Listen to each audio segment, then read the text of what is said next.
Mengenal simbiosis mutualisme. Lebah yang hinggap di bunga ini adalah contoh simbiosis mutualisme, teman-teman. Lalu, apa itu simbiosis mutualisme? Simbiosis mutualisme adalah hubungan dua makhluk hidup yang saling menguntungkan. Contohnya seperti hubungan antara lebah dan bunga.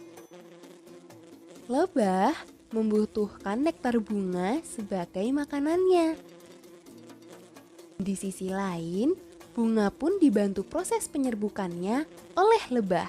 Saat kaki lebah hinggap di bunga, serbuk sari yang menempel di kaki lebah membantu untuk penyerbukan bunga loh.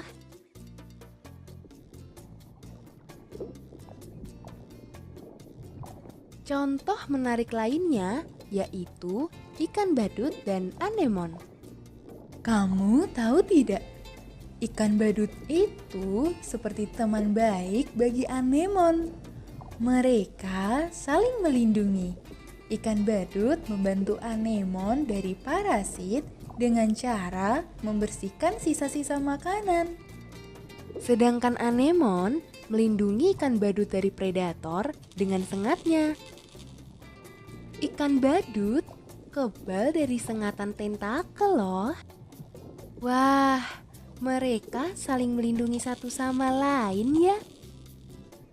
Siapa sangka ya, makhluk hidup bisa saling membantu satu sama lain. Ayo, mari kita amati apa yang ada di sekitar kita. Siapa tahu kita bisa menemukan contoh simbiosis mutualisme lainnya. Sampai jumpa lagi. Teman-teman, hubungan interaksi antara makhluk hidup satu dengan lainnya atau bisa kita sebut simbiosis. Ternyata tidak hanya simbiosis mutualisme yang telah kita pelajari bersama. Di kesempatan video kali ini, kita akan belajar bersama tentang simbiosis komensalisme, tentunya beserta contoh-contohnya. Simbiosis komensalisme adalah interaksi dua jenis makhluk hidup yang memberikan keuntungan bagi salah satu pihak. Bagaimana dengan pihak lainnya? Teman-teman, dalam simbiosis komensalisme, meskipun salah satu pihak diuntungkan, ternyata pihak lainnya tidak diuntungkan dan juga tidak dirugikan loh. Lalu, apa saja ya contoh dari simbiosis komensalisme? Yuk kita simak baik-baik videonya.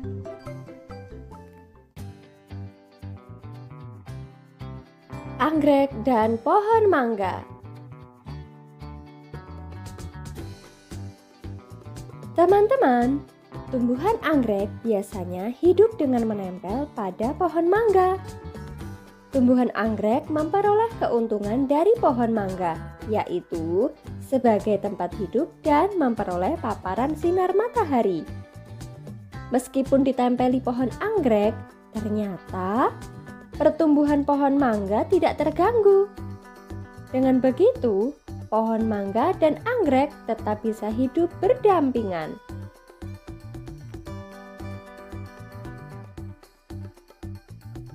Burung dan pohon.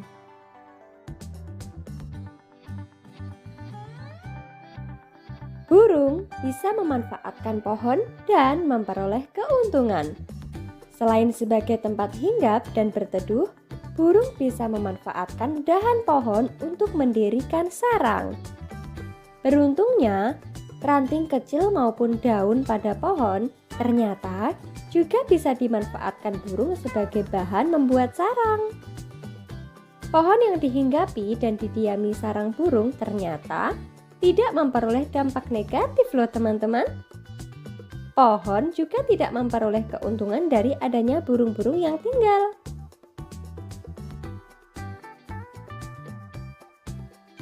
Katak dan tanaman berdaun lebar. Katak memperoleh keuntungan dari tanaman lebar untuk melindungi diri dari predator.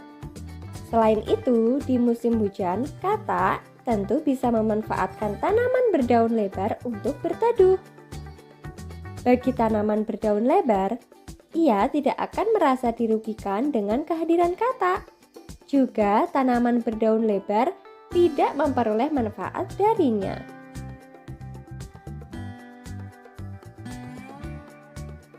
Serigala emas dan harimau. Teman-teman, tahukah jika serigala emas umumnya berburu dalam kawanannya atau secara berkelompok? Nah, saat seekor serigala emas terpisah dari kelompoknya, ia ternyata bisa mengikuti harimau untuk mengambil keuntungan. Keuntungannya yaitu sisa makanan hasil buruan harimau bisa dimakan oleh serigala emas. Sementara itu, harimau tidak akan terganggu dengan keberadaan serigala emas yang membuntutinya. Itulah teman-teman pengertian dari simbiosis komensalisme serta beberapa contohnya. Semoga bisa bermanfaat. Kita masih akan lanjut lagi dengan jenis simbiosis lainnya. Nantikan videonya ya. Sampai jumpa. Teman-teman, simbiosis parasitisme adalah hubungan antara dua makhluk hidup dengan kondisi satu pihak memperoleh keuntungan, sementara pihak lainnya dirugikan. Perlu teman-teman ketahui bahwa ada dua jenis simbiosis parasitisme, yaitu ektoparasitisme dan endoparasitisme. Keduanya memiliki tempat hidup yang berbeda-beda loh teman-teman. Ektoparasitisme adalah parasit yang hidup di luar tubuh inangnya. Sedangkan endoparasitisme adalah parasit yang hidup di dalam tubuh inangnya. Inang itu apa sih? Makhluk hidup yang merugikan disebut parasit, sedangkan yang dirugikan disebut dengan inang. Lalu, apa saja ya kira-kira contohnya? Yuk kita simak baik-baik videonya. Ektoparasitisme. Contoh pertama dari jenis ektoparasitisme yaitu ada kutu dengan hewan. Kutu adalah hewan berukuran kecil yang memperoleh makanan dengan cara menghisap darah makhluk hidup yang ia tempati. Contohnya seperti kerbau, kambing, sapi, atau anjing. Tentunya, kutu memperoleh keuntungan tempat tinggal dan makanan. Sedangkan hewan yang ia tempati tentu akan sangat dirugikan ya teman-teman. Kutu daun dengan tumbuhan. Kutu daun atau apit adalah jenis serangga kecil yang memakan getah dari tanaman yang dihinggapinya. Kutu-kutu ini biasanya hidup berkelompok dan memperoleh keuntungan memperoleh makanan dari tumbuhan. Bagaimana dengan tumbuhan yang dihinggapinya? Tentu tumbuhan tersebut akan dirugikan karena nutrisinya dihisap oleh kutu daun. Contoh berikutnya, nyamuk dengan manusia. Manusia sering terganggu dengan adanya nyamuk yang hinggap di kulit. Nyamuk memperoleh keuntungan karena ia bisa memperoleh darah dari manusia. Manusia akan mengalami gatal-gatal, bahkan ada yang sampai terkena penyakit loh teman-teman. Beberapa jenis nyamuk berbahaya selain menghisap darah juga akan menyebarkan penyakit, seperti misalnya demam berdarah atau malaria. Masih ada beberapa contoh jenis ektoparasitisme yang bisa kita temukan.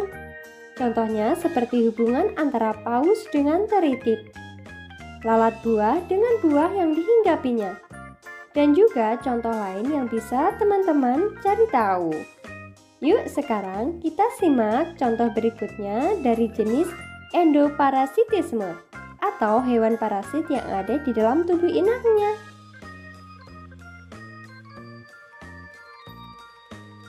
Endoparasitisme.